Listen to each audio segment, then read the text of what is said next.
IPL 2025 का मुकाबला number 33 खेला जाएगा मुंबई इंडियंस और सनराइजर्स हैदराबाद के बीच में। इस वीडियो में आपको हम बताएंगे इस मुकाबले से जुड़ी हर वो डिटेल्स जिसका कि आपको इंतजार रहता है। सबसे पहले बात करेंगे पिच रिपोर्ट की। वानखेड़े स्टेडियम में यह मुकाबला खेला जाएगा और वानखेड़े स्टेडियम के पिच का मिजाज कैसा है यह हम आपको बताएंगे पिच रिपोर्ट में। यहाँ पर बल्लेबाजों को मदद है या फिर गेंदबाजों को मदद है, गेंदबाजों में तेज गेंदबाजों को या फिर स्पिनर्स को।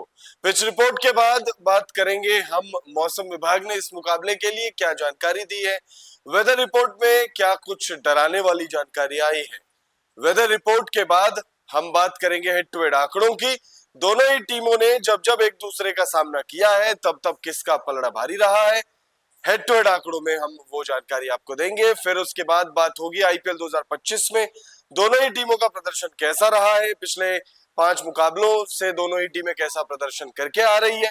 तमाम जानकारी देने के बाद वीडियो को एंड करेंगे प्लेइंग 11 के साथ। तो वीडियो को आप एंड तक जरूर देखिएगा। वीडियो पसंद आए तो इसे लाइक करके चैनल को सब्सक्राइब करना ना भूलें।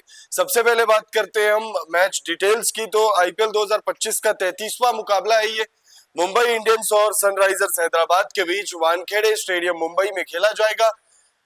17 अप्रैल गुरुवार शाम 7:30 बजे से ये मुकाबला खेला जाएगा। अब बात करते हैं वानखेड़े स्टेडियम की।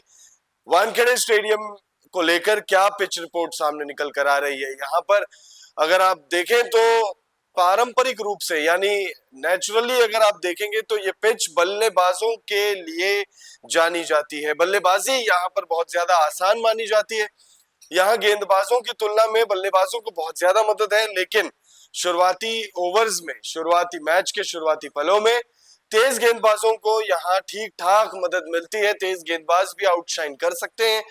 मैच में चौके छक्कों की बरसात लग सकती है क्योंकि पिच जो है वो बैटिंग फ्रेंडली कंडीशंस के लिए जानी जाती है। यहाँ पर हाई स्कोरिंग मैचेस हुए हैं कई सारे, और जो सनराइजर्स हैदराबाद की टीम जिस प्रकार से खेल रही है या मुंबई इंडियंस की टीम भी जिस हिसाब से अब लय में आ गई है, उम्मीद लगाकर रख सकते हैं कि एक हाई स्कोरिंग गेम हमें देखने को मिल सकता है। यहाँ पर ग्राफिक्स के माध्यम से बताते हैं आपको इस पिच का मिजाज कैसा है। वानखेड़े स्टेडियम अपनी बल्लेबाजों के अनुकूल पिच के लिए जाना जाता है। यहाँ की पिच लाल मिट्टी से बनी होती है जो अच्छी उछाल प्रदान करती है, जिससे बल्लेबाजों को शॉट खेलने में सुविधा होती है। पिच का उछाल और बाउंस बल्लेबाजों को बड़े शॉट खेलने में मदद करता है। गेंद बल्ले पर अच्छी तरह से आती है जिससे रन बनाना आमतौर पर आसान होता है। तो वहीं शुरुआती ओवरों में तेज गेंदबाजों को स्विंग और सीम मूवमेंट मिल सकती है, खासकर समुद्र के निकटता के कारण। मुंबई में मौसम फिलहाल गर्म और उमस भरा है।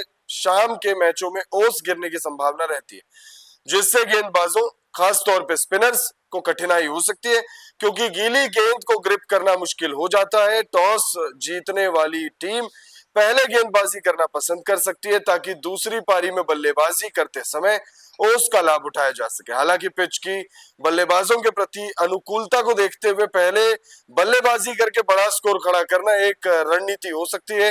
वानखेड़े स्टेडियम में टी20 मैचों में औसत पहली पारी का स्कोर लगभग 185 रन है, जबकि दूसरी पारी का औसत 174 रन के करीब होता है। आईपीएल मैचों की बात करें तो इस मैदान पर हाईएस्ट स्कोर 235 रन है, जो एक बार फिर दर्शाता है कि इस मैदान पर बैटिंग कितनी आसान है। वानखेड़े स्टेडियम की जो पिच है वो बैटिंग फ्रेंडली कंडीशंस के लिए जानी जाती है।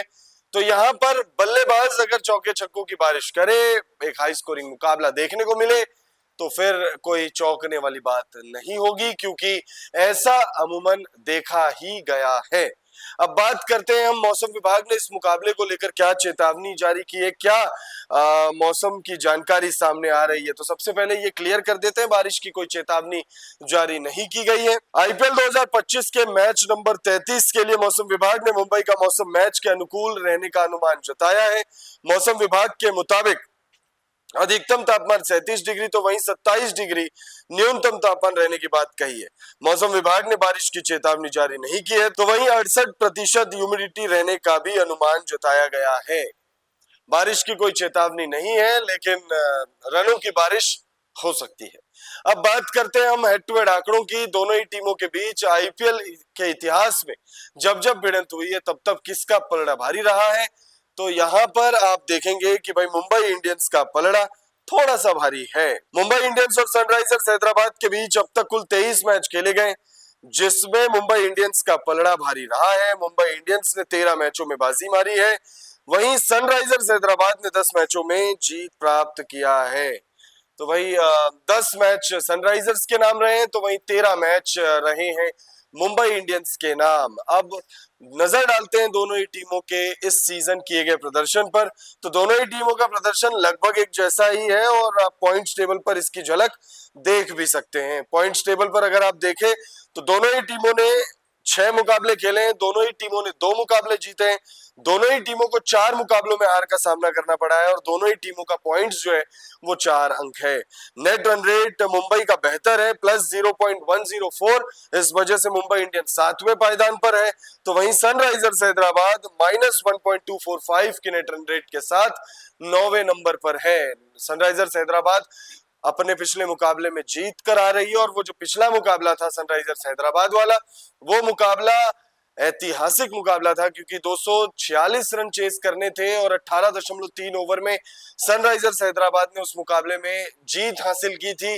तो ऐतिहासिक तो देखिए, ऐतिहासिक ना सही लेकिन यादगार मुंबई का पिछला मैच भी था। मुंबई इंडियंस अपने पिछले मुकाबले में दिल्ली के विनिंग स्ट्रीक को तोड़कर आ रही है और जो उस मुकाबले में एक चीज हुई वो काफी दिनों तक लोगों को याद दिलाती रहेगी कि भाई मुंबई और दिल्ली का वो मैच कितना इंटरेस्टिंग था, क्योंकि करुण नायर और जसप्रीत बुमराह के बीच झड़प भी देखने को मिली, तू मैं हो गई, और रोहित शर्मा का वो जो प्राइसलेस रिएक्शन था उस पूरे सिनेरियो पर। तो दोनों ही टीमों के लिए अपना पिछला गेम जो है वो काफी ऐतिहासिक था। दोनों ही टीमें जीत कर भी आ रही है। अगर दोनों ही टीमों के पिछले मैचों के प्रदर्शन पर गौर करें तो सनराइजर्स हैदराबाद ने अपने अभियान की शुरुआत राजस्थान रॉयल्स के खिलाफ 44 रनों की जीत से किया था। वो मुकाबला भी काफी ऐतिहासिक था। 2 मुकाबले जीते हैं सनराइजर्स हैदराबाद ने इस सीजन और दोनों मुकाबले ऐतिहासिक रहे। अगर आप ये मुकाबला देखें तो आईपीएल इतिहास का दूसरा सबसे बड़ा टोटल 286 रन आईपीएल 2025 का सबसे बड़ा टोटल बनाकर जीती थी सनराइजर्स हैदराबाद। उसके बाद एलएसजी से 5 विकेट से हार गए, डीसी से 7 विकेट से हार गए, केकेआर से 80 रनों से हार गए, जीटी से 7 विकेटों से हार गए, तो वहीं पंजाब से 8 विकेटों से जीते ऐतिहासिक रन चेस करते हुए। वहीं अगर आप मुंबई की बात करें तो मुंबई ने अपने अभियान की शुरुआत सीएसके से हार के साथ की थी, 4 विकेट से हार गई थी। उसके बाद जीटी से 36 रनों से, फिर केकेआर को 8 विकेट से हरा दिया था, कमबैक किया था, फिर 2 मुकाबले गवा दिए, एलएसजी से 12 रनों से हार गए, आरसीबी से 12 रनों से हार गए और डीसी को पिछले मुकाबले में 12 रनों से हराया। तो ये 12-12-12 का आंकड़ा जो है क्या दोबारा देखने को मिलेगा, ये देखना दिलचस्प होगा। लेकिन अब हम देखते हैं दोनों ही टीमों की संभावित प्लेइंग 11। सबसे पहले नजर डालेंगे हम सनराइजर्स हैदराबाद की पॉसिबल प्लेइंग 11 की तरफ। अभिषेक शर्मा ट्रेविस हेड की जोड़ी ओपन करते हुए आपको दिखेगी। उसके बाद आएंगे Ishan Kishan, Nitish Kumar Reddy, Heinrich Klaasen, Aniket Verma, Pat Cummins कप्तान, हर्षल पटेल, जीशान अंसारी, मोहम्मद शमी और ईशान मलिंगा, जिनका डेब्यू आईपीएल में बेहद ही जबरदस्त हुआ था। सनराइजर्स हैदराबाद के बल्लेबाजों की बात करें तो भाई अभिषेक शर्मा के बल्ले से वो ऐतिहासिक नॉक हमें देखने को मिली है। किसी भी भारतीय द्वारा लगाया गया सबसे बड़ा आईपीएल शतक, 141 रन, ताबड़तोड़ 141 रन अभिषेक शर्मा पिछले मुकाबले में बनाकर आ रहे हैं। तो हम कह सकते हैं कि फॉर्म में वो आ चुके हैं। ट्रेविस हेड का बल्ला लगातार चल रहा है, हेनरिक क्लासन का बल्ला लगातार चल रहा है। पहले मुकाबले में ईशान किशन ने शतक लगाया था, तो वहीं पिछले मुकाबले में भी बहुत ज्यादा बल्लेबाजी का मौका नहीं मिला था, लेकिन कुछ करारे प्रहार जरूर उन्होंने किए थे। गेंदबाजी में मोहम्मद शमी के लिए पिछला मुकाबला नाइटमेयर की तरह था। 75 रन उन्होंने लुटा दिए थे 4 ओवर के अपने स्पेल में। और अगर आप देखें तो ओवरऑल अगर आप देखें तो गेंदबाजी में कुछ वैसा खास किया नहीं है टीम ने, बल्लेबाजी में भी वैसा कुछ खास नहीं किया, क्योंकि 6 में से सिर्फ 2 मुकाबले जीते। मुंबई का भी हाल लगभग एक जैसा ही है। मुंबई की प्लेइंग 11 में रोहित शर्मा, रायन रिकल्टन आपको दिखेंगे, उसके बाद दिखेंगे विल जैक्स, फिर आएंगे सूर्या दादा, फिर तिलक वर्मा, हार्दिक पांड्या कप्तान, नमन धीर, Mitchell Santner, Deepak Chahar, Trent Boult और जसप्रीत बुमराह। रोहित शर्मा का बल्ला आप कह सकते हो ऑन एंड ऑफ रहा है, तो वहीं तिलक वर्मा ने काफी इंप्रेस किया है। तिलक वर्मा ने पिछले मुकाबले में भी अच्छी बल्लेबाजी की थी, एक और मैच में उन्होंने अच्छी बल्लेबाजी की थी। तो तिलक वर्मा और सूर्य कुमार यादव ने एक मैच में, जो उनका मुंबई इंडियंस के लिए खेला गया 100वां मुकाबला था, उस मुकाबले में उन्होंने बहुत ही जबरदस्त बल्लेबाजी की थी, लगभग मुकाबला जिता दिया था, जीत के दहलीज पर लाकर मुंबई इंडियंस को खड़ा कर दिया था। बट देन मुंबई की टीम की किस्मत खराब थी कि उस मुकाबले को भी 12 रनों से हार जाती है मुंबई की टीम। बाकी अगर आप गेंदबाजों में देखें, जसप्रीत बुमराह अभी अभी इंजरी से लौटे हैं, पहले मुकाबले में एक भी विकेट नहीं लिया था, पिछले मुकाबले में खाता जरूर खुला लेकिन गेंदबाजी अभी वैसी हो नहीं रही है। ट्रेंट बोल्ट है, दीपक चाहर है, एक मैच में विघ्नेश पुथुर ने बहुत अच्छी गेंदबाजी की थी। तो ऑन एंड ऑफ रहा है दोनों ही टीमों के लिए। 6 मुकाबले खेले दोनों ही टीमों ने, 4 मुकाबले में हार है, 2 मुकाबलों में जीत है।